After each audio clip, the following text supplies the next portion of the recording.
Então vamos lá, vamos começar a nossa nona aula do nosso curso de Física Moderna 2 e hoje a gente vai ver distribuições estatísticas, tá? A gente não vai ver tudo hoje, essa é a parte 1, a aula que vem a parte 2 a gente encerra. Essa parte de distribuições estatísticas é uma introdução à física estatística. Física estatística é uma disciplina de um semestre inteiro do curso de Física Bacharelado. Então a gente não vai ver tudo de física e estatística. Na realidade, nem o pessoal do bacharelado vê tudo em um semestre. Mas a gente vai ter só 2 aulas disso. Por quê? Porque esse curso de Moderna 2 não é para ser focado em uma área só da física. Até para falar um pouquinho de física quântica, um pouquinho de física estatística, um pouquinho de física de partículas, um pouquinho de física nuclear. Então, o que eu quero fazer nesse curso de Física Moderna 2 é que você tenha uma visão geral da física como um todo e não que você seja especialista em qualquer área que seja, tá? Lembrando que todas essas disciplinas são disciplinas específicas da física bacharelado. Física nuclear você vai ter uma disciplina inteira, física estatística vai ter uma disciplina inteira, física do estado sólido uma disciplina inteira, física quântica mais de uma disciplina inteira e assim por diante. Então a intenção aqui não é entrar nas contas 100%, fazer com que você seja especialista. É que você tenha uma visão geral de várias áreas da física e nesse curso a gente vai cobrir muita coisa. Então a gente vai ver muita coisa e eu tento dar uma simplificada em cada assunto para que se alguém falar para você: "Ah, você já viu falar de física estatística?" E aí você: "Ah, já vi e é isso aqui." Mais ou menos. É essa a ideia por trás desse curso, tá? Então a gente vai começar as distribuições estatísticas, começar hoje. A aula que vem a gente termina, lembrando que isso é uma introdução da física estatística. Então, se a gente está falando de física estatística, para que serve e o que é essa física estatística? Porque o que acontece? Estatística, né? Estatística. O que acontece? Se você acompanhou as aulas anteriores, você viu que a gente resolveu a equação de Schrödinger. E a princípio, com a equação de Schrödinger, você consegue resolver tudo. Então por que a gente vai ter que estudar outra coisa? Já que a equação de Schrödinger é uma ferramenta com que eu posso encontrar a função de onda, é só aplicar a equação de Schrödinger em tudo que eu encontrar e eu sempre vou ter a resposta certa. A princípio, essa é uma informação verdadeira, tá? Você poderia aplicar a equação de Schrödinger e obter a resposta correta.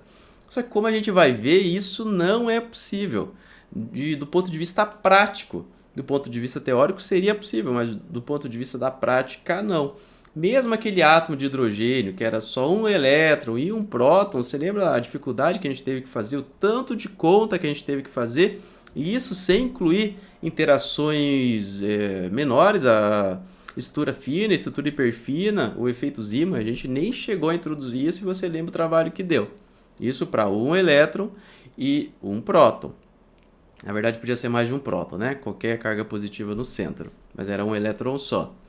Agora, então, relembrando, a gente poderia, com a equação de Schrödinger, a gente poderia ter resposta de tudo se a gente conseguisse resolver a equação de Schrödinger, se a gente conseguisse. E eu vou mostrar um argumento para vocês do porquê que a gente não vai conseguir nunca utilizar a equação de Schrödinger para todos os casos. Vamos considerar aqui ó, que a gente tem 2 partículas, tá? E eu quero entender a interação entre elas. 2 partículas. E eu quero entender a interação entre elas. Então eu tenho aqui a partícula A e a partícula B. E aí eu vou contar o número de interações que eu tenho aqui, ó. Eu tenho quantos? Uma interação, né? Uma interação.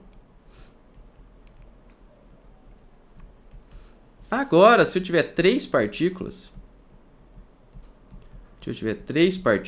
quantas interações eu vou ter? Eu vou ter a partícula A partícula B e a partícula C. Aí vamos contar aqui, ó. Eu tenho interação da A com a B, da A com a C e da C com a B. A com a C eu vou dizer que é a mesma interação da C com a A, tá? Então aqui eu tenho 3 interações. Vamos aumentando esse número de partículas. Agora eu quero 4 partículas. 4 partículas. Se eu tiver 4 partículas, eu tenho a A, a B, a C e a D. Quantas interações eu tenho agora? Eu tenho 1, 2, 3, 4, 5, 6. 6 interações. 6 interações. O que eu quero que você perceba aqui é que o número de interações ele cresce mais rápido do que o número de partículas. Então, ó, antes aqui, ó, 2 partículas, uma interação. 3 partículas, 3 interações. 4 partículas, 6 interações. Então, conforme eu vou aumentando o número de partículas, o número de interações ele aumenta muito mais rápido. Tanto que se eu tiver 100 partículas, eu já vou estar falando para vocês de 4.950 interações. Ah, mas 4.950 interações nem é tanto assim, eu concordo com você, 4.950 não é tanto assim. Mas se a gente pensar nas coisas que a gente vê no dia a dia, nas coisas macroscópicas, em geral a gente tem uma unidade de medida para se referir a quantidades macroscópicas, que é o mol. Vamos lembrar do mol? O mol ele equivale a 6,02 vezes 10 na 23. Ah, mas quanto que vale o mol na prática? Se a gente pegar água, o mol de moléculas de água vai ter aí 18 gramas, se eu não estou enganado, 18 gramas. Então 18 gramas de água, que são 18 ml aproximadamente, vão ter 6,02 vezes 10 na 23 moléculas. Então imagina só, olha como é grande esse número. Se eu for contar o número de interações, vai te dar aproximadamente 180 vezes 10 na 45 interações. Então só aqui, ó, se eu tentar pegar 18 ml de água, eu não vou conseguir resolver nunca isso, gente. Não tem como a gente resolver isso aqui, são muitas interações. Ah, mas os computadores são muito rápidos e eles resolvem tudo e computador é muito bom. De fato, o computador é muito bom e resolve muitos problemas. Mas se a gente pegar uma técnica que é utilizada para a gente resolver, entre aspas, a equação de Schrödinger, não é exatamente isso, a densidade eletrônica, é uma técnica chamada DFT, tá? Isso aqui é uma técnica para a gente, de uma maneira análoga a resolver a equação de Schrödinger, mas já simplificando o número de interações. Isso aqui já resolve, já simplifica o número de interações. Tanto que quem propôs essa ideia aqui, que é utilizado no DFT, ganhou o prêmio Nobel.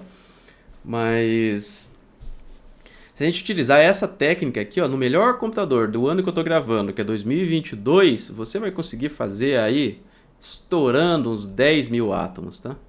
Os 10 mil átomos. Então, em 2022, um dos melhores computadores do mundo, não é esse computador que tem na sua casa, é aquele computador de milhões de dólares. Milhões mesmo, não é milhares, é milhões de dólares. Você vai fazer aí uns 10 mil átomos, talvez, no máximo. E não é você pegar 10 mil átomos e ficar simulando ele se mexendo, não. É uma propriedade só num instante do tempo. Então, percebe aqui, ó, como a gente está longe de 180 vezes 10 na 45 interações. Isso aqui é infinito, tá? Isso aqui é infinito. E eu simplifiquei aqui a nossa análise, além de tudo isso, porque eu estou falando só dos pares de interação. Estou falando da interação do A com B, do A com C, do B com C e assim por diante. Só que a presença do C aqui, ó, ele altera essa interação. Então, além de eu calcular a interação do A com o B, eu tenho que calcular a interação do A com o B na presença do C. Ou então aqui, ó, com 4 partículas, eu tenho que calcular a interação do A com o B na presença do C, na presença do D e na presença do C com o D ao mesmo tempo. Então, não é assim tão simples, não é só esses parzinhos de interações. O C chegando perto já muda essa interação do A com o B. Então, não tem como, eu tenho que resolver meio que todo mundo ao mesmo tempo. E aí eu não consigo fazer isso. Então, apesar da equação de Schrödinger dizer pra gente sobre como encontrar a função de onda, e com a função de onda eu meio que consigo fazer tudo, não tem como aplicar. Nem do ponto de vista, na verdade, do ponto de vista teórico eu até conseguiria, mas do ponto de vista prático eu não consigo fazer isso. E aí que vem aquela história de a gente vive numa simulação de computador, né? Para a gente sobreviver numa simulação de computador, para a gente viver numa simulação de computador, todas essas interações têm que ser calculadas ao mesmo tempo. Será que algum dia alguém vai conseguir fazer um computador rápido o suficiente para que resolva isso? Ou então, será que essa pessoa, em vez de calcular todas essas interações aqui, ela não propôs uma maneira mais simples de calcular, que a gente não precisa calcular essas interações individualmente? O que eu quero dizer com isso? Em vez de você calcular todas essas... Por exemplo, se eu pego um copo de água, será que eu preciso calcular a interação de todas as moléculas de água para dizer que a temperatura da água é 25 graus Celsius? Será que eu preciso calcular todas essas interações para dizer qual é a temperatura da água?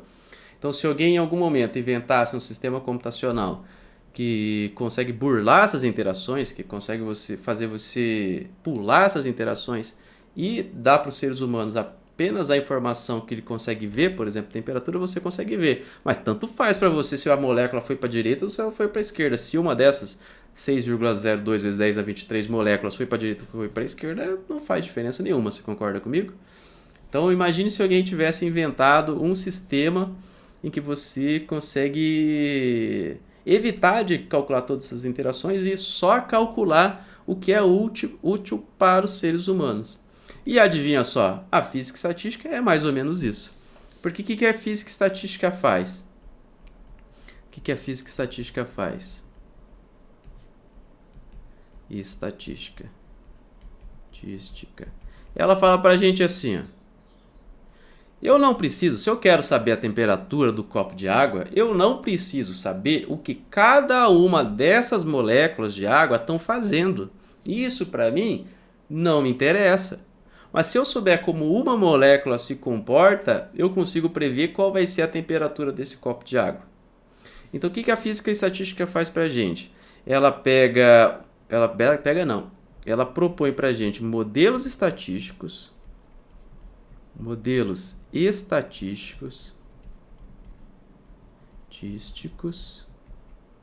que conectam.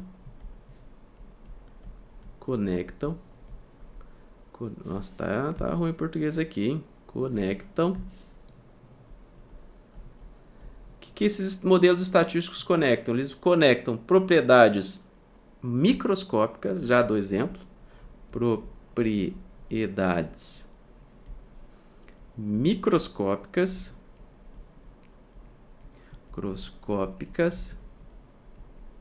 com propriedades macroscópicas. Propriedades macroscópicas.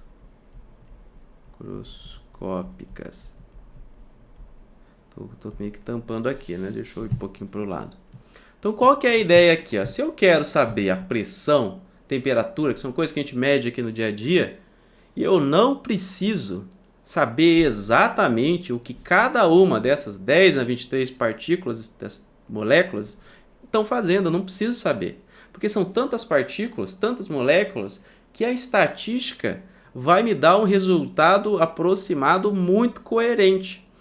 Então, voltando lá à ideia da simulação de computador, que a estratégia seria mais ou menos essa, né? Ao invés de eu calcular todas as interações, gastando todo o potencial computacional do universo, o que eu posso fazer? Eu posso simplificar, eu posso simplesmente dar uma resposta estatística. E como são tantas interações, tantas partículas, tantas moléculas, essa resposta estatística que eu vou te dar, ela vai estar quase que 100% correta. A física estatística ela tenta fazer isso. A gente pega modelos estatísticos, esses modelos estatísticos eles sabem como uma partícula se comporta, e a gente sabe como que um átomo se comporta, como uma molécula se comporta, como um elétron se comporta, até mais, né? Dezenas, centenas juntos, a gente sabe como eles se comportam. E a partir desse comportamento microscópico, dessas poucas partículas, desses poucos átomos, eu consigo criar um modelo estatístico que vai me dar propriedades macroscópicas, que vai me dizer, ó, esse molde de molécula se comporta no conjunto dessa maneira. E aí eu pego uma propriedade que me interessa, por exemplo, temperatura. Então eu não preciso saber como todo mundo se comporta para saber temperatura, para saber pressão, para saber energia do conjunto em si. Então aí que surge a física estatística. A física estatística ela tenta simplificar a partir da interação que a gente conhece, da interação microscópica, ela tenta retirar uma propriedade macroscópica que a gente chega no nosso dia a dia. De novo, de onde que vem essa dificuldade? Essa dificuldade vem porque a gente não tem como entender ao mesmo tempo como esse número infinito quase de partículas se comporta. A gente não tem como analisar cada uma individualmente, mas o conjunto em si ele se comporta de uma certa maneira. Então é aí que surge a física estatística. Ah, me dá um exemplo então disso daí, Douglas. E vou te dar 2 exemplos da física 2, que lá do Halliday 2, que talvez você viu, tá? Faz parte da ementa lá, mas nem todo mundo passa porque é uma matéria meio complicada. Essa primeira, por exemplo, que é um exemplo. Não sei se você lembra da teoria cinética dos gases. Cinética dos gases. A teoria cinética dos gases é um capítulo, tem um capítulo do Halliday que se chama teoria cinética dos gases. E aí o que você faz? Você supõe um gás rarefeito, um gás ideal, né? Ele está numa caixa, esse gás, as partículas não interagem entre si porque ele é muito rarefeito. Aí você impõe que se a partícula bate na parede, ela não perde momento, ela volta e assim por diante. E aí você usa uma distribuição de Boltzmann depois, que aí a gente vai ver em seguida aqui, tá? Mas enfim, a mensagem que eu quero passar é o seguinte: você parte do movimento de uma partícula. Você diz que, uma partícula se comporta dessa maneira. Então você parte de uma propriedade microscópica. Qual é essa propriedade microscópica? O movimento de uma partícula. Uma partícula. E a partir desse movimento de uma partícula, você utiliza modelos estatísticos, e naquela época em Física 2 já era Física Estatística, mas talvez o seu professor não deu destaque para essa informação, mas já era Física Estatística, e a partir desse movimento de uma partícula, você aprende a calcular a temperatura do gás, você aprende a calcular a pressão desse gás, você aprende a calcular também a energia interna. Acho que são só essas três coisas. A energia interna. Então você conecta essa propriedade microscópica com essas propriedades macroscópicas. Isso aqui é física estatística, tá? E é essa a intenção da física estatística. Lembrando, onde que ela vem dessa deficiência que a gente não consegue interpretar todas as interações de muitas partículas ao mesmo tempo. E a gente não precisa, aí que tá. A gente não precisa. A gente poupa trabalho, poupa energia de processamento e a gente chega no mesmo resultado. Outro exemplo, lá no final, a última coisa que provavelmente você viu em Física 2, que era a entropia. Na entropia, o que você pegava? Você pegava o número de microestados,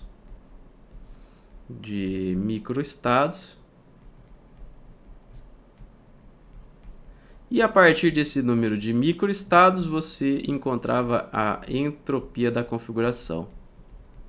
O que era esse número de microestados? Geralmente a gente dá o exemplo da carta de baralho. Vamos supor, só para simplificar, vamos supor que eu tenho cartas de 1 a 6 só, tá? Do mesmo naipe. Então eu tenho a carta 1, a 2, a 3, a 4, a 5 e a 6. E vamos supor que existe uma configuração tal que o 1 sempre está aqui no começo. De quantas maneiras diferentes eu posso rearranjar esses números aqui, tal que o 1 sempre esteja no começo? Aí eu vou lá, 2, 4, 3, 5, 6. Aí é 1, 3, 4, 5, 6, 2, e assim por diante. Cada um desses é um microestados. Eu somo o número desses microestados e eu consigo calcular a entropia dessa configuração. Então, é isso que a gente fazia. Beleza, então a gente aqui, dois exemplos que eu dei para vocês. Teoria cinética dos gases e a entropia. Dois exemplos aqui que a gente já viu de física estatística. E aí, para ajudar a gente nessa interpretação, nesses modelos estatísticos, a gente precisa de uma coisa chamada distribuições estatísticas.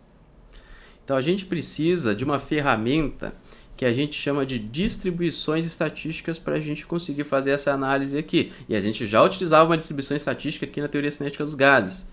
Então, vamos lá, distribuições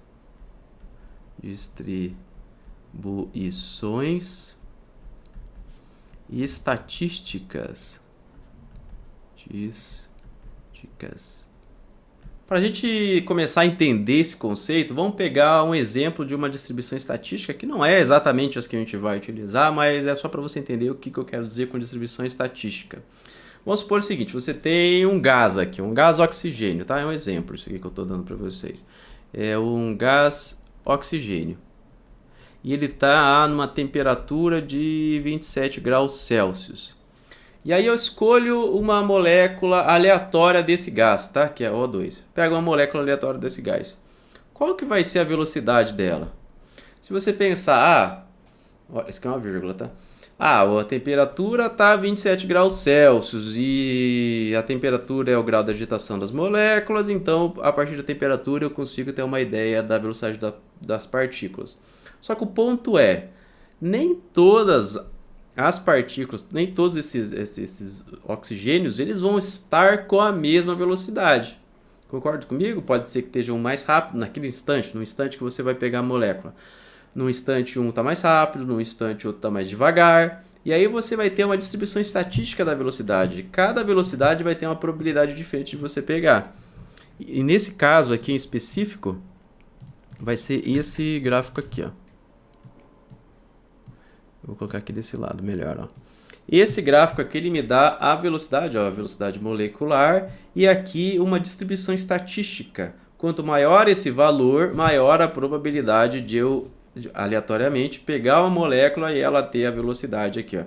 Sei lá, se você for pensar, quero pegar uma molécula que esteja a 1000 metros por segundo. Existe essa probabilidade? Essa possibilidade existe, só que a probabilidade é bem pequena, ó, em comparando com essa daqui. Quer dizer que se você pegar a molécula de oxigênio, você sempre vai pegar a molécula com essa velocidade? É claro que não. Essa é uma distribuição estatística. Existe uma probabilidade maior de você pegar uma molécula com essa velocidade, mas aqui também tem, aqui também tem, aqui também tem, aqui também tem. E aí a probabilidade, tá? Então, você tem uma distribuição aqui estatística. O que é a distribuição estatística? É isso aqui, ó. Você tem uma probabilidade de você obter um valor. Para cada valor de velocidade, você tem uma probabilidade diferente. É basicamente isso, uma distribuição estatística. Mas não é velocidade que, em geral, a gente usa, tá? Em geral, a gente utiliza a energia da partícula. Então, a pergunta que a gente fala, de maneira geral, qual que é a pergunta que a gente faz para obter essa distribuição estatística? Eu escolho uma temperatura, então, dada... Nossa, mudou aqui sozinho? Sai fora, coisa estranha. Epa. Deixa eu voltar aqui, ó. Ficou meio torto, mas beleza. Não vou mais mexer, não. Então, aqui, ó. Dada uma certa temperatura...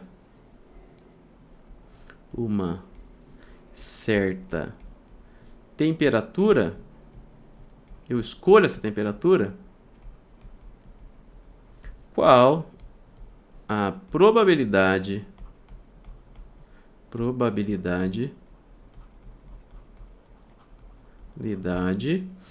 de uma partícula ter energia E. Uma partícula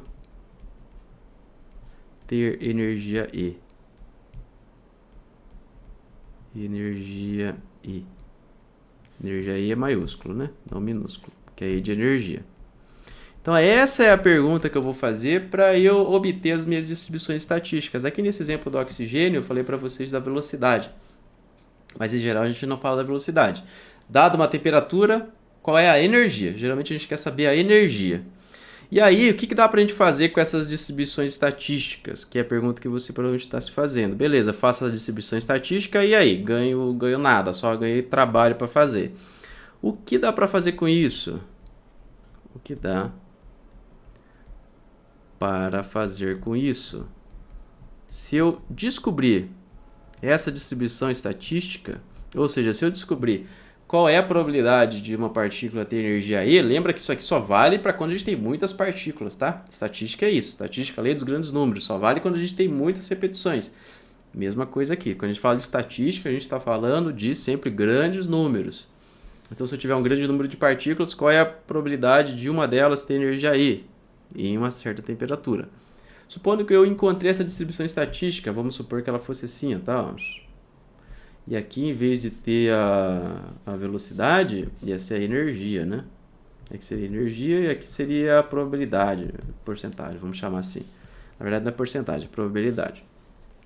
Mas supondo que eu encontre essa curva aqui, o que eu consigo fazer com isso? E a gente vai ver como a gente consegue fazer isso. A gente consegue encontrar a pressão, igual a gente fazia lá na teoria cinética dos gases. Dá pra gente achar o calor específico.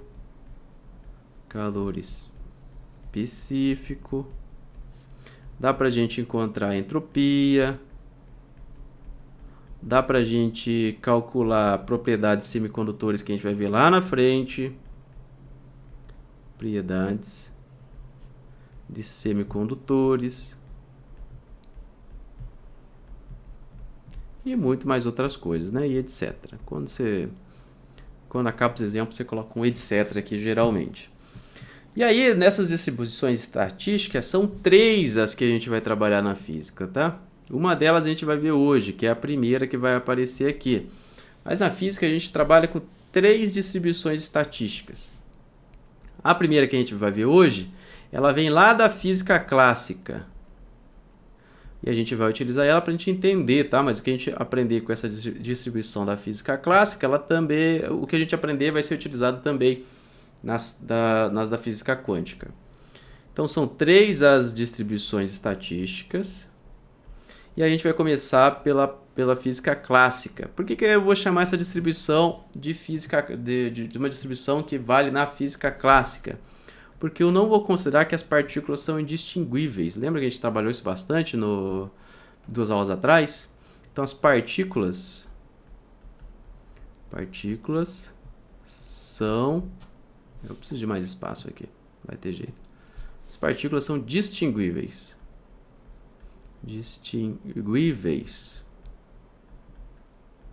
E essa é uma característica da física clássica, né? Porque a gente já sabe que as partículas são indistinguíveis. Mas a gente sempre pode fazer essa aproximação da física clássica se as partículas forem não interagentes, se elas tiverem um gás muito rarefeito, por exemplo.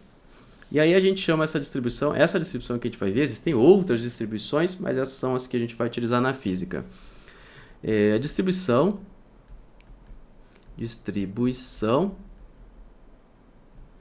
de Boltzmann.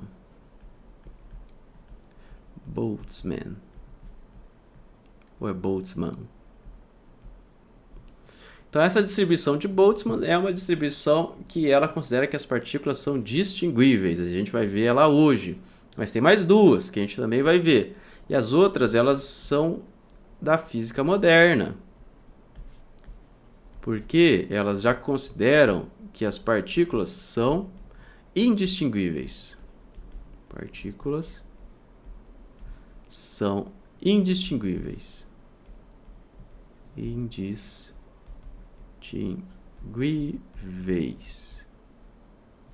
aí quando tem um acento aqui agudo, né? Indistinguíveis. Quando as partículas estão interagindo, quando eu não consigo fazer essa aproximação de gás ideal, por exemplo, aí as partículas são indistinguíveis e aí eu vou ter 2 distribuições diferentes. Eu vou ter a distribuição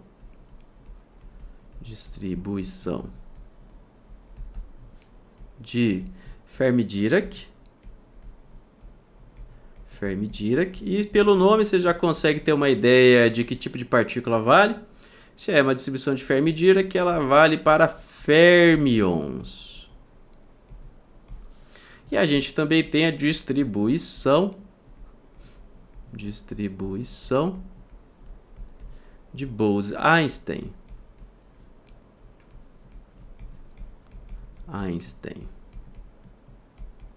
Essa distribuição de Bose-Einstein vale, obviamente, para bósons, né? Essas 2 últimas a gente vai ver só na próxima aula. Nessa aula de hoje a gente vai ver só a distribuição de Boltzmann. Então vamos lá, distribuição de Boltzmann. Vou liberar um espaço aqui, ó. Você não anotou ainda, anota aí. Vou liberar meio que tudo aqui para ficar mais fácil. Então a gente está no número 3. Distribuição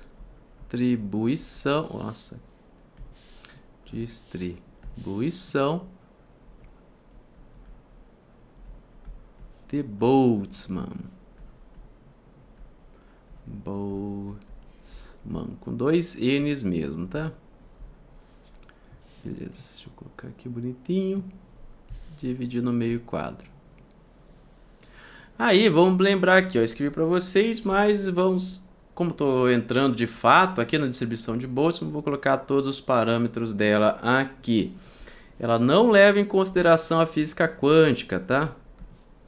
Não leva em consideração a física quântica. Ah, mas por que a gente está vendo, então, já que a gente sabe que só vale a física quântica? Porque ela descreve de maneira muito boa algumas coisas. E mais ou menos a mesma ideia que a gente vai utilizar para a distribuição de Boltzmann, a gente vai utilizar para as outras. Então, se você entender a distribuição de Boltzmann, você já entendeu mais da metade das outras. Então, presta atenção aqui. Então, leve em consideração a física quântica. Onde que ela teve sucesso? Ela teve sucesso para descrever sistemas em partículas que interagem pouco, porque se as partículas começam a interagir entre si, aí a gente tem que colocar a física quântica no meio e impor que as partículas sejam indistinguíveis. Mas se as partículas estão longe uma das outras ou não interagem, aí essa consideração de que as partículas são distinguíveis até que funciona até certo ponto. Então tem sucesso para interpretar. O que é ter sucesso? Vamos pensar primeiro aqui. Ter sucesso é o quê? Ter sucesso é você propor a sua teoria e ela bater com a realidade. É isso que é ter sucesso. Então ela descreve bem a realidade. Sistemas em que as partículas interagem pouco. Em que as partículas interagem pouco. Por exemplo, gases ideais, né? Os gases ideais. Que é o que a gente viu lá em Física 2, na teoria cinética dos gases. Por exemplo. Como que é a cara dessa distribuição de Boltzmann? Ela é assim, ó. Fzinho de Boltzmann, que é uma função da energia, vai ser igual a E elevado a menos E dividido por kBt. Essa aqui é a distribuição de Boltzmann, tá? Essa função aqui, a gente vai ver detalhadamente o que é cada coisa. Mas se quiser anotar a distribuição de Boltzmann, quero anotar essa daqui, ó. Essa equaçãozinha aqui. Distribuição de Boltzmann. Como que ela se parece, essa distribuição de Boltzmann? Eu separei aqui no slide. Porque se você olhar aqui a função, basicamente eu tenho uma constante, essa constante A, e uma exponencial negativa que depende da energia e da temperatura, né? Nessa função ela vai dependendo do E e a temperatura escolhe. Lembra que eu falava para vocês que você escolhe a temperatura e aí você vai me dar a energia, a probabilidade de uma partícula ter uma energia. Mas como é uma exponencial negativa, ela sempre vai ter esse formatinho aqui, ó. Normal, é uma exponencial negativa, nada muda. Sempre vai ter esse formato dessa curva vermelha. Aqui está escrito Maxwell-Boltzmann, que às vezes o pessoal chama de Maxwell-Boltzmann, mas o nome mais usual é Boltzmann mesmo. Então, essa distribuição de Boltzmann que eu vou utilizar para eu calcular a probabilidade de uma partícula ter certa energia, e aí depois a gente pode tentar calcular outras propriedades, ela vai obedecer essa estatística aqui da distribuição de Boltzmann. Vamos ver o que é cada uma dessas coisas. Onde que eu deixo isso aqui? Deixo aqui embaixo, tá? É só a curva vermelha que interessa pra gente. Os pontinhos pretos deixo pra lá. Então, vou deixar ali, ó. O que a gente tem? Vamos escrever passo a passo cada uma das coisas para você não se confundir. Esse FB, que é uma função da energia, ele é probabilidade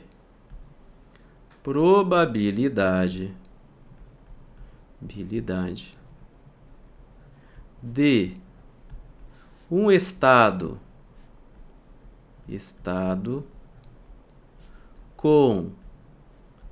com energia e estar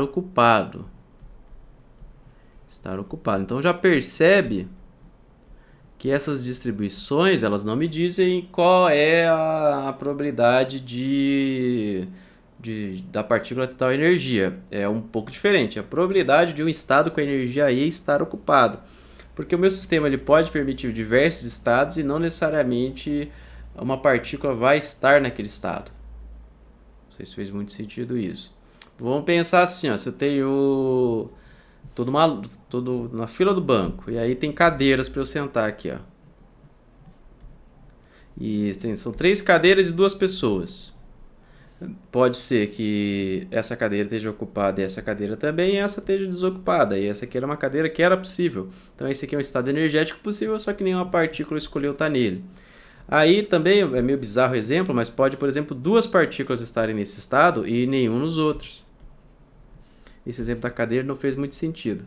Mas não é porque eu tenho um estado possível que ele vai estar ocupado. Se você pensar no átomo de hidrogênio ou em qualquer átomo, você lembra, né? Eu tenho vários estados, não é por isso que eu vou ter alguém ocupando aquele estado. Então essa é a probabilidade de um estado com a energia I estar ocupado. O que é esse A? A é uma constante, tá? É um fator de normalização. Não vai interessar muito pra gente aqui. De normalização. É só fazer aquela integralzinha e dizer que a probabilidade tem que ser 100%. Normalização. O que mais que eu tenho aqui? Eu tenho esse KB. KB, que a gente chama de constante de Boltzmann. Esse valor parece bastante. Com essa constante de Boltzmann. Parece pra caramba pra gente aqui, principalmente quando a gente está falando de gases. Quanto que vale essa constante de Boltzmann? Em geral, ela aparece com 2 unidades diferentes. Tá? No sistema internacional, ela vale 1,381 vezes 10 na menos 23 joules. Tá, esse J aqui. Joules por Kelvin. Precisa saber de cor? É só se você trabalhar com isso todo dia. Eu não trabalho com isso todo dia, não sei de cor. Mas também aparece como 8,617 vezes 10 a menos 5, se eu estiver falando, em vez de joules, eu estiver falando de eletronvolts. Então, dependendo aqui do que você quiser trabalhar, faz mais sentido você trabalhar no sistema internacional ou utilizando eletronvolts ao invés de joules. E esse T aqui, obviamente, é a temperatura, mas essa é a temperatura em Kelvin, tá? Não vai colocar graus Celsius aqui. Temperatura, e ela vai ser dada em Kelvin. Aqui não pode ser graus Celsius. O que interessa para a gente aqui, de fato, e que é o que a gente vai obter utilizando essa distribuição de Boltzmann, é esse Nzinho que eu vou colocar para vocês agora. Esse Nzinho aqui, ó. Nzinho minúsculo, que ele depende de E. E ele vai ser dado por G de E vezes a minha distribuição de Boltzmann. A elevado a E, A vezes E elevado a menos E sobre KBT. Então, o que vai interessar para a gente aqui, de fato, vai ser esse Nzinho aqui, ó. Porque a distribuição de Boltzmann, no máximo, muda essa constante A aqui, a temperatura, mas ela sempre tem o mesmo formato. O que vai tornar essa distribuição de Boltzmann para o meu sistema vai ser esse Gzinho aqui, que já vamos ver o que é. Espera aí que deu uma sumida aqui nas coisas, eu tive que reescrever algumas coisas, mas por isso que mudou bastante coisa aqui. Mas beleza, o que vai determinar pra gente é esse Gzinho, e já vou escrever o que é esse Nzinho aqui, ó. Esse aqui é super importante, a gente vai ficar trabalhando um tempo nele e no Gzinho também. E esse Nzinho, que é o que vai interessar pra gente no final das contas, vai ser o número de partículas com energia E. E aí é diferente da distribuição de Boltzmann. A distribuição de Boltzmann dizia pra gente qual que era a probabilidade de um estado com energia E estar ocupado. O Nzinho é o número de partículas com energia E, que é o que de fato eu quero aqui. Já o Gzinho, ele vai dizer para mim quantos estados diferentes eu tenho com aquela energia. Na verdade, não é o número de estados, é densidade, tá? Densidade de estados com energia E. E a gente conhecia isso aqui por degeneracidade. Palavra difícil. Por quê? O que acontece aqui, ó? Vamos pensar. Distribuição de Boltzmann, o que ela me fala? Ela me fala que quanto menor a energia, maior a probabilidade do estado estar ocupado. Mas vamos pensar assim, vamos lembrar lá nas cadeiras, né? Eu tenho 3 cadeiras, só que vamos supor que essas duas aqui, ó, elas têm energia E1. E aí eu descubro, ou seja, eu tenho dois estados com a mesma energia. E aí eu descubro, utilizando a distribuição de Boltzmann, que cada um deles tem 50% de chance de estar ocupado. Então, se eu tiver número de partículas suficientes, quantas partículas vão estar ocupando? Quantas partículas vão ter energia E1? Pelo menos uma, né? Pelo menos uma partícula. Então percebe que esse número de estados com a mesma energia vai fazer toda a diferença para mim. Vai fazer toda a diferença porque eu só vou conseguir descobrir quantas partículas têm energia E se eu souber quantos estados têm energia E. E aí eu multiplico essa densidade de estados pela probabilidade de cada estado estar ocupado e eu sei quantas partículas vão ter energia E. Eu sei que esse argumento aqui é meio complicado, mas vou fazer um exemplo aqui, ó, para a gente tentar entender isso melhor aqui, para a gente conseguir entender melhor o que quer dizer tudo isso. Então vamos pensar o seguinte aqui, ó.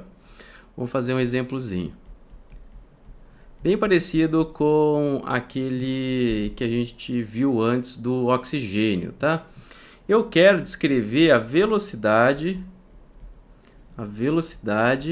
das partículas em um gás. Das partículas em um gás. Então eu quero saber a distribuição estatística que vai me dar a velocidade. Se eu pegar uma partícula, qual é a probabilidade de eu ter determinada velocidade? Igual eu fiz antes lá, tá? Igual aquele exemplo que eu mostrei para vocês, logo eu colo ele de novo, porque a última vez que eu colei detonou tudo que eu tinha escrito. Mas daqui a pouco eu coloco de novo. Então eu quero saber a velocidade das partículas num gás. Aí você me fala, mas a velocidade não tem nada a ver com a energia. Mas é claro que tem. Porque a energia é igual a mv ao quadrado sobre 2. Ou então você pode pensar isso como m vx ao quadrado mais vy ao quadrado mais vz ao quadrado, tá? Divide por 2, energia cinética de mv ao quadrado sobre 2. E aí vamos supor que é um gás ideal, que as partículas não interagem entre si e que a distribuição de Boltzmann ela vale aqui, ó, para esse gás. Então vai ser A elevado a menos E sobre kBt. Então se eu quiser colocar aqui, ó, montar minha distribuição de Boltzmann, como é que vai ficar para esse caso em específico, tá? Isso aqui é o que a gente fazia lá no teoria cinética dos gases. Essa energia, energia não, né? Essa distribuição de Boltzmann, ela vai ficar assim, ó. A que multiplica Ezinho, exponencial de menos a energia. Agora eu coloco a energia aqui, ó. M vx ao quadrado mais vy ao quadrado mais vz ao quadrado, tudo isso dividido por 2 kBt. Então essa é a distribuição de Boltzmann para esse caso aqui desse gás. E aí você pensa lá, a distribuição de Boltzmann, como que ela se parece? Não é? A distribuição de Boltzmann, ela aqui é velocidade, aqui é energia e aqui é probabilidade, vamos chamar assim, tá? Não é exatamente isso, mas beleza. A distribuição de Boltzmann, ela é desse formato. Na realidade, isso aqui é a probabilidade do estado com energia está ocupado. Ou seja, ela me diz que quanto menor a energia, maior a chance de estar ocupado. Menor a energia quer dizer o quê? Menor a energia quer dizer menor a velocidade, né? Então, as velocidades são menores aqui, ó. E as velocidades são maiores aqui. Então, eu espero, só observando a distribuição de Boltzmann, que eu vou ter mais partículas com menos velocidade. Concorda comigo? Beleza. Só que aí, se você pega de fato real o que acontece, o número de partículas em função da velocidade, você vê que não segue essa distribuição de Boltzmann, ou pelo menos não tem esse formato da distribuição de Boltzmann. Ele tem esse formatinho aqui, ó. Essa curva aqui, ó. E o que essa curva vai falar pra gente? Fala pra gente... Vou até tirar aqui, senão depois vai detonar tudo de novo, tá? Vou colocar aqui. Ele fala pra gente que a probabilidade de eu encontrar uma partícula com velocidade pequena, V0, é praticamente zero. E aí, onde é que está essa inconsistência aqui? Onde é que está essa diferença? De novo, vou repetir o argumento porque ele é complexo. O que eu estou querendo fazer? Eu estou querendo descobrir qual é a velocidade das partículas num gás. Eu quero saber essa distribuição estatística. Se eu pegar uma partícula aleatória de um gás com uma determinada temperatura T, qual é a probabilidade dele ter determinada velocidade? Eu quero desenhar esse gráfico aqui, ó. E eu falei para vocês que esse gás ele obedece à distribuição de Boltzmann. Um gás ideal, as partículas interagem pouco, um gás rarefeito e assim por diante. E aí você pensar, a probabilidade de um estado estar ocupado de acordo com a distribuição de Boltzmann é essa daqui, ó. Quanto menor a energia, maior a probabilidade de estar ocupado. E quanto menor a energia, menor a velocidade. Então eu suponho que todos os estados com menos velocidade vão estar ocupados. Só que aí você olha aqui a distribuição de velocidades e as velocidades menores, ou seja, as energias menores, praticamente não tem ninguém lá. E aí, o que acontece? Isso vem porque para a gente descobrir o número de partículas com energia E, a gente precisa saber da densidade de estados com energia E, que é aquela história das cadeiras. De quantas maneiras diferentes uma partícula pode ter energia igual a zero, por exemplo. Se eu quiser que a energia esteja zero, que é o exemplo mais fácil possível. De quantas maneiras eu consigo obter essa energia igual a zero? Vamos fazer aqui, ó. Se a energia for igual a zero, então, a módulo da velocidade ele tem que ser igual a zero, concorda? E a única maneira disso acontecer é se Vx for igual a zero, Vy for igual a zero e Vz for igual a zero. Então, eu só tenho uma maneira disso acontecer. Só tem uma maneira de acontecer que Vx igual a da velocidade ser zero, que é se Vx for zero, Vy for zero e Vz for zero. É só uma maneira, ou seja, uma maneira de isso acontecer. Só que se eu for pegar as velocidades maiores, as maneiras diferentes de eu obter aquela energia aumentam. Quer ver? Eu vou fazer um exemplo pictórico só para você entender. Vamos supor, a gente está supondo, só para o exemplo dar certo aqui, tá? Vamos supor que as velocidades vão de 1 em 1. Vão de 0, opa, já estou cobrindo aqui, ó. Vamos supor que as velocidades vão de 0,1 metros por segundo em 0,1 metros por segundo. O que eu quero dizer com isso? Eu estou tornando discreto aqui as velocidades porque é mais fácil de entender, tá? Na realidade são casos contínuos, mas você já vai entender o argumento aqui, ó. Quando eu falo isso, quer dizer que a velocidade pode ser 0,1 metro por segundo, ela pode ser 0,2 metros por segundo, ela pode ser 0,3 metros por segundo e assim por diante, tá bom? É isso que eu estou impondo só para o exemplo ficar mais fácil. E eu quero saber de quantas maneiras diferentes eu posso obter que o módulo da velocidade seja igual a 0,1 metros por segundo. De quantas maneiras eu posso obter? Agora aumentei a velocidade aumenta a energia. Essa aqui era a menor energia possível, só tinha uma maneira. Agora aumentei um pouco essa energia. De quantas maneiras diferentes? Então, isso aqui pode ser obtido se o Vx for igual a 0,1 metros por segundo, né? Você sabe que é metros por segundo, não vou colocar unidade, vou colocar assim. 0,1 metros por segundo. O Vy for igual a 0, né? Tanto faz, daí não precisa de unidade. E o Vz for igual a 0, concorda comigo? É o módulo da velocidade deu 0,1. Essa é a maneira. Mas não é a única, porque eu posso ter, por exemplo, que o Vx é igual a 0, o Vy é igual a 0,1 metros por segundo e o Vz é igual a 0. Agora o módulo da velocidade ainda é 0,1 metros por segundo. Então já tem uma segunda possibilidade. Na realidade eu tenho 6 possibilidades, que vai ser 0,1, 0, 0. Pode ser também 0,0,1 e 0, que foi as duas que eu escrevi até agora. Pode ser 0, 0 e 0,1. E também as negativas também valem, porque para você achar o módulo, você despreza o sinal, né? 0,1, 0, 0. 0 menos 0,1, 0. 0, 0, menos 0,1. Então, eu tenho essas 6 possibilidades nesse meu exemplo pictórico, que eu estou fazendo caso discreto, só para você entender o que eu estou querendo dizer com possibilidades diferentes. Então, nesse meu exemplo pictórico, eu tenho 6 possibilidades de ter o módulo da velocidade igual a 0,1, e eu só tenho uma possibilidade, uma maneira diferente da velocidade ser igual a 0 e a energia igual a 0. Então, quando eu for calcular o número de partículas com energia E, eu preciso me preocupar com essa densidade de estados. Você percebe que a densidade de estados para a energia que corresponde à velocidade de 0,1 metros por segundo, ele é muito maior. Eu tenho muito mais estados com essa velocidade aqui do que estados com essa velocidade aqui. Então vamos supor que a distribuição de Boltzmann me dá 100% de chance de esse estado com energia zero estar ocupado. Então precisa fazer normalização depois, mas vamos supor... Precisa fazer normalização depois, porque eu posso ter infinitas partículas, né? Mas vamos supor que seja 100% desse estado está ocupado. Então eu vou ter uma partícula aqui, ó, só no termo de exemplo.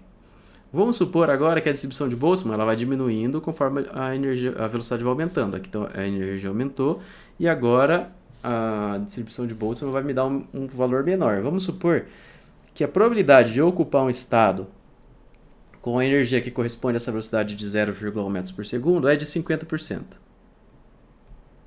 Mas como eu tenho 6 possibilidades diferentes, eu vou ter provavelmente 3 partículas lá.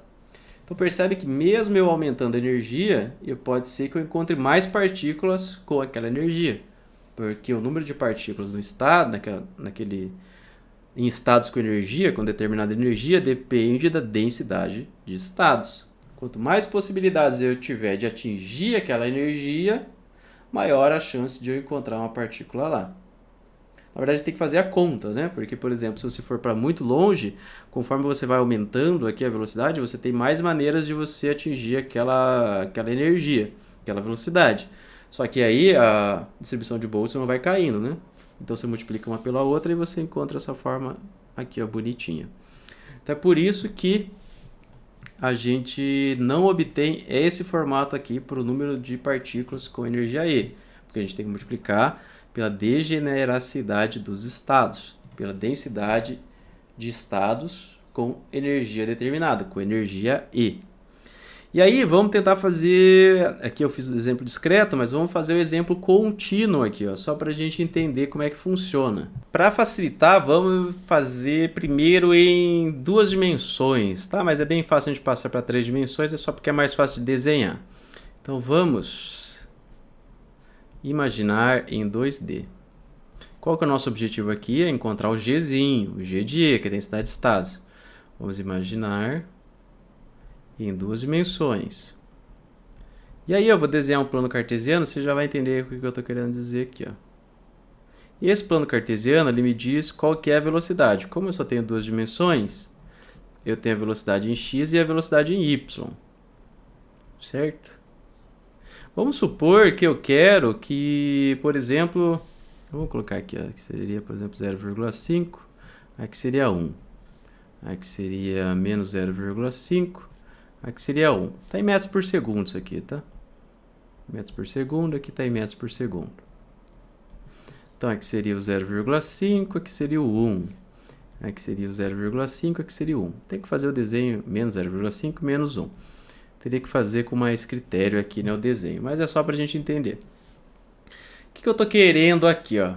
Eu quero saber quais são as combinações de velocidade x e y, vamos fazer primeiro o mais simples possível, para que o módulo da velocidade me dê 1. Então eu quero que o módulo da velocidade me dê 1 e eu quero saber de quantas maneiras possíveis eu consigo encontrar essa velocidade igual a 1. Um exemplo mais óbvio é se o Vx for 1 e o Vy for 0, o módulo da velocidade é 1. Mas aqui também pode ser, ó, o Vy pode ser 1 e o Vx 0. O Vx pode ser menos 1 e o Vy 0. O Vy pode ser menos 1 e o Vx 0. Mas na realidade, se você lembrar lá de geometria analítica, qualquer ponto desse círculo aqui de raio 1, era para ser um círculo, tá? Qualquer ponto desse círculo, tá torto, é um círculo. Qualquer ponto desse círculo de raio 1, ele vai ter a velocidade, módulo da velocidade igual a 1. Certo? Concorda comigo? Qualquer ponto aqui, ó. Se você desenhar um círculo de raio 1, qualquer ponto desse círculo, mas não é inteiro aqui dentro, não. É só a superfície aqui, ó, do círculo. Qualquer desses valores, eu vou ter o módulo da velocidade igual a 1. De maneira análoga, se eu quiser o módulo da velocidade igual a meio, é só eu pegar esse círculo aqui, ó. Então, repara comigo que o número de estados possíveis, ó, cada combinação de Vx e Vy é um estado possível, é uma maneira diferente de encontrar aquela mesma velocidade com o módulo 1. Repara comigo que os estados possíveis, ele é proporcional a essa circunferência desse círculo. O número de estados possíveis, ele é proporcional a essa circunferência desse círculo, a essa casquinha, vamos chamar assim. Então, o que a gente está concluindo aqui? Ó? O número de estados possíveis,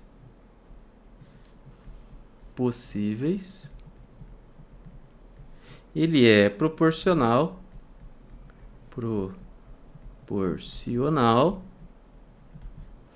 a casca aqui, né? Eu vou chamar de casca. Não sei porque eu estou chamando de casca. Eu vou colocar casca porque é assim que eu escrevi no meu caderno. Mas você sabe aqui, ó, essa circunferência. E eu quero que você perceba também que essa circunferência vermelha, ela é maior do que a azul. Ou seja, eu vou ter mais maneiras diferentes de encontrar velocidade com módulo igual a 1 do que com velocidades com módulo igual a meio. Que era mais ou menos aquele exemplo que eu tentei dar da velocidade igual a zero. Se eu pego a velocidade igual a zero, só tem uma possibilidade aqui. Agora, se eu tiver no 0,1, eu vou ter mais possibilidades. E eu fiz o caso discreto para vocês, esse é o caso contínuo. O que eu quero mostrar é que se essa circunferência aumenta, o número de estados com a mesma energia aumenta também. E aí, nesse nosso caso específico, como eu estou em duas dimensões, como que eu calculo essa circunferência aqui? É só fazer o 2πr, né? O 2πr. Só que como eu estou falando de velocidade, em vez de ser 2πr, vai ser 2πv, né? É a velocidade que eu escolhi. Então, isso aqui, ó, em duas dimensões, vai ser 2πv. Percebe que é aqui, ó, a superfície não, essa casquinha desse círculo. Já se eu tiver em 3 dimensões, já vou expandir para 3 dimensões, em vez de ser a circunferência do círculo, vai ser a superfície de uma esfera. Porque aí, quando eu tiver em 3 dimensões, deixa eu tentar desenhar aqui só para você entender. Se eu tiver com x, y e z, quando eu fizer essa mesma análise, em vez de ser a superfície do círculo, vai ser a superfície da esfera aqui, ó. Então, em vez desse número de estados, em duas dimensões, o número de estados é proporcional à circunferência do círculo. Já em 3 dimensões, vai ser proporcional à superfície da esfera. E como que eu calculo a superfície da esfera? 4πr ao quadrado. Como a gente está falando de... não é volume isso aqui não, tá? É velocidade. Vai ser proporcional a 4πv ao quadrado. Proporcional. Não quer dizer que é igual a isso. E aí, o que acontece? O que eu consigo fazer aqui, ó? No nosso caso, eu encontrei que essa densidade de estados é proporcional à superfície da esfera, porque eu trabalho em 3 dimensões e eu estou trabalhando com Vx, Vy e Vz. Então, eu posso trocar aqui, ó, esse meu n, que depende da velocidade, e depois, o que é esse n aqui? Vamos relembrar. Esse n é o número de partículas com energia E, mas eu posso escrever ele em termos da velocidade, né? Porque eu sei que a energia é proporcional à velocidade. Então, eu posso dizer também, ó, que esse número de partículas com velocidade v, porque v e e estão conectados. Então, eu quero saber o número de partículas com velocidade v vai ser igual a 4πv ao quadrado, que é o que eu acabei de encontrar aqui. Isso aqui me representa a densidade de estados. E aí eu absorvo a normalização nesse A aqui. Esse A vai ser a minha normalização. E aí eu multiplico pela distribuição de Boltzmann aqui. E lembrando que eu tenho que colocar a velocidade aqui, que é a energia cinética, né? KBT. Então tá aqui a minha distribuição de velocidades, distribuição estatística de velocidade, que é proporcional à energia, mas lembra que eu converti energia em energia cinética. Então tá a minha distribuição de velocidade, meu número de partículas com velocidade v, que eu vou encontrar se eu pegar uma aleatoriamente. E aí, se eu fizer esse gráfico aqui, ó, lembrando que esse A é uma normalização, mas o formato do gráfico em si não vai mudar. Só vai mudar se ele está mais para cima ou mais para baixo. mas ele vai ser sempre o mesmo. E aí, se eu faço esse gráfico aqui, ó, eu vou encontrar justamente aquele formato que eu encontrei lá para os gases que eu mostrei para vocês. Vai ter esse formato de montanha aqui. Esse aqui é o número de partículas, cada valor aqui é o número de partículas com velocidade v, com módulo da velocidade v. Mas isso aqui não tem muito sentido físico se a gente pensar assim, porque como isso é um contínuo de velocidade, se eu pegar exatamente uma velocidade, esse valor aqui ele vai ser muito baixo, né? Porque para cada valor, vamos pensar assim, eu só quero as partículas que têm velocidade 1 metro por segundo. E aí a 1,000001 não está incluída, né? Não está inclusa. Por isso que geralmente quando eu falo do número de partículas, eu pego uma fatia aqui, ó. Então eu vou falar para vocês, qual é o número de partículas ou a probabilidade de encontrar essas partículas entre uma velocidade v1 e uma velocidade v2. Entende? Geralmente eu pego um range, aí um intervalo de velocidades, porque se eu escolho um valor só e eu estou falando de um sistema contínuo, esse valor ele sempre tende a zero, apesar de que o formato é esse por conta da normalização. Não sei se ficou claro, acho que mais confundido que ajudei. Mas a ideia é, quando você vai falar sobre velocidades, aqui em geral você pega um intervalo, tá? Por exemplo, de 1,01 até de 9,99 até de 0,99 até 1,01 metros por segundo, por exemplo. Você pega um intervalinho aí, tá? Quando você está discutindo. O que isso quer dizer nesse gráfico aqui de densidade de probabilidade? Você pega um delta velocidade, que é uma gordurinha. Seria a largurinha aqui, ó, o dv aqui, ó. Se essa largurinha é muito pequena, você pega um dv. Entendeu? Para você não deixar essa casquinha aqui muito fininha, você pega um dv e aí ela vira uma área aqui nesse caso, né? Mas então, se eu quiser encontrar o número de partículas entre... Peraí, eu apagar esse verde aqui que ficou feio.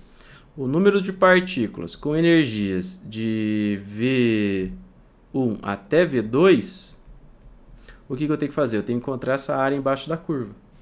E como que eu faço essa área embaixo da curva? Eu faço uma integral de V1 a V2 de nzinho de V dV.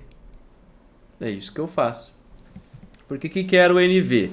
O NV ele era para a gente o número de partículas com energia E.